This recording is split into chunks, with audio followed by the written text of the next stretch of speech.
We're back!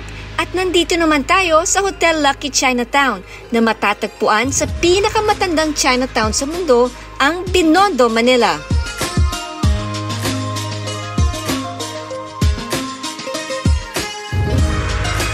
Katabi lang din ito ang Lucky Chinatown Mall, Chinatown Walk, mga bargain centers, mga stores na nagtitinda ng pampaswerte at mga samut-saring mga kainan. At kung feel nyo namang malaman ang mayaman at makasaysayang lugar ng Binondo, pwede na kayong pumunta sa Chinatown Museum na makikita rin sa loob ng hotel. Kaya kung napagod kayo sa pagsha-shopping, kakalakad, or gusto nyo lang makipag-bonding with your family and loved ones, ang Hotel Lucky Chinatown is the place para mag-relax and mag-staycation.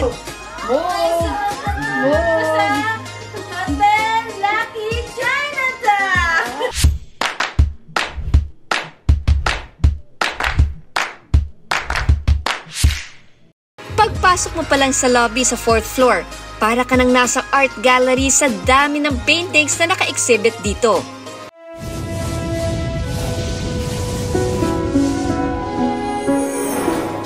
Pero syempre, hindi namin pinalagpas ang pa-breakfast buffet sa Cafe de Chinatown na matatagpuan din sa 4th floor ng hotel. Ayan, guys, ng ating table. Ang setup, Naka-set up talaga. Very special tayo ngayon. Hindi lang special. Feeling ko ang ganda-ganda ko ngayong umaga. Dahil pagising ko, hindi kawali ang aking inabutan. Hindi kawali at tawag dito, spatula ang dala-dala mo, ang hawak-hawak mo. Yes, ngayong umaga. Trophy. Yes. Ayan. Sige, diba? kain na tayo. Ang ganda ng setup, ang table setup na hinanda sa atin ng Cafe de Chinatown. Oh, thank you sa breakfast dito sa Cafe de Chinatown. So, anong masasabi mo sa iyong kinain, Ate Tess? The best! Ang aking breakfast. From the salad, yung aking breakfast na, tingnan mo, simut, sarap, kulang na lang nito kasi medyo nakakahiya na pag inubos ko naman. Ito, di ba? Grabe, ang sarap ang adobo, pansit canton, lahat sila the best. Actually, nakailang round ka sa adobo, sa pansit, at saka dun sa mga... Medyo nakakahiyaman, ganda. Nakadalawa ang round ng lola mo. Pati ang coffee nila masarap. Oo, nakadalawa rin ako, di ba? Sulit, sarap. Sarap. Kundi nga lang kakabugan dibdib ko, baka mag 3 rounds pa ako. Thank you so much, Hotel Lucky Chinatown, sa breakfast buffet na kinain namin ngayon. Napakasarap talaga. Yes, maraming salamat kay Sir Joss, di ba? Para siya yung nag-accommodate for us, di ba? Sa uulitin, go tayo dito, lalo na this coming Chinese New Year. Yes, punta na kayo dito. So, let's go around. Let's go! Ito na ganda. Ito yun yung pinaka-best na gusto namin gawin ni Ganda. Magro-room tour kami.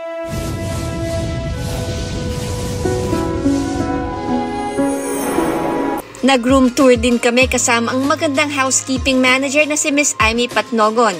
Kumpleto ang mga amenities ng bawat kwarto at very spacious kahit ang room mo ay standard twin room. Tiyak namang mag-i-enjoy ang pamilya nyo pag nag-check-in kayo sa executive suite room dahil kumpleto ang furnishing sa loob nito at malaki din ang bathroom dito. At hindi rin mawawala ang kanilang Zen garden na very relaxing sa mata. Kung relaxation din ang hanap nyo at other activities, meron silang ino-offer na massage, spa at libreng gym para sa mga physically fit na guests nila. Pagkatapos naman ng mga activities, pwede na tayo mag-chill-chill at mag-relax sa Zabana Bar.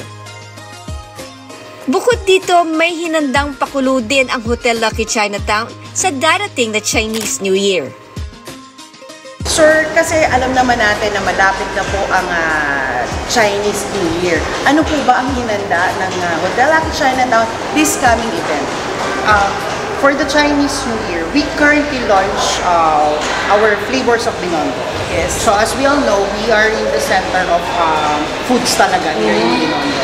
That's why we created this menu, the flavors of Binondo, wherein it's the Chinese foods. Na you don't need to go to the establishment outside the hotel, but you can just dine with us. So that's one of the things that we prepared for Chinese New Year. On February 9, so there will be a concert at Hotel Lucky Chinatown Mall. sa ground mismo, and the aerial fireworks nila.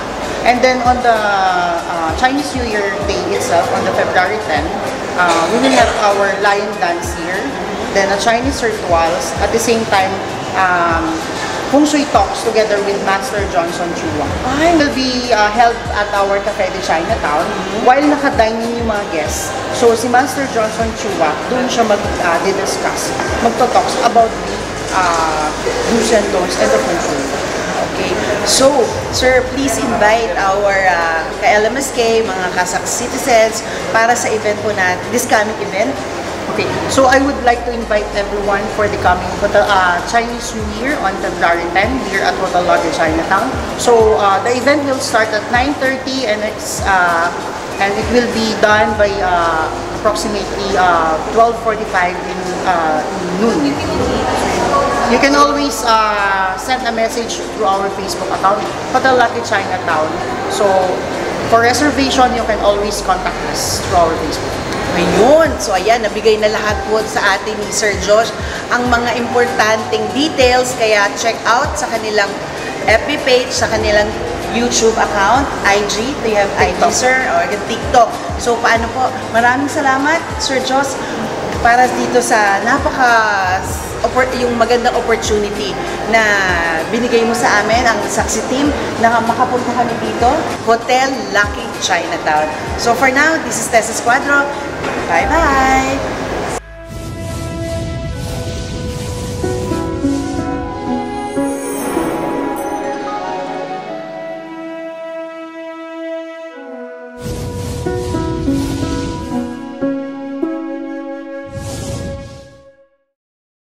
At nandito tayo sa Dragon Phoenix at makakasama natin ang isa sa mga sikat na Feng Shui expert. Walang iba kundi si Miss Jean Chua. Hello, good morning po.